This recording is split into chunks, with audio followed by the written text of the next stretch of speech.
نقطہ یہ حل کرنا ہے کہ اگر کسی آدمی کی موت کرونا وائرس سے اللہ کی طرف سے متعین ہے، ماسک لگانے کی کیا ضرورت ہے؟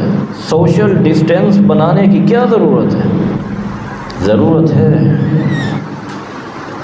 ترمذی کی روایت ہے، نبی کریم صلی اللہ علیہ وسلم سے پوچھا گیا، اے اللہ کے رسول صلی اللہ علیہ وسلم، ہم بیمار ہوتے ہیں تو ڈاکٹر کے پاس جاتے ہیں، دوا نتداوی بها، ہم علاج کے لیے ڈاکٹر کے پاس جاتے ہیں، تقاتا نتقیھا، اور دیگر احتیاطی تدابیر کرتے ہیں، هل ترد من قدر اللہ شیئا، کہ اس سے تقدیر پر اثر پڑے گا، موت تو لکھی ہوئی ہے فلاں بیماری کی وجہ سے، کیا یہ احتیاطی تدابیر جو ہم کر رہے ہیں اس سے تقدیر پر فرق پڑے گا؟ هل ترد من قدر اللہ شیئا، آپ صلی اللہ علیہ وسلم نے بڑا پیارا جواب دیا، ہی من قدر اللہ، یہ بھی تقدیر میں ہے۔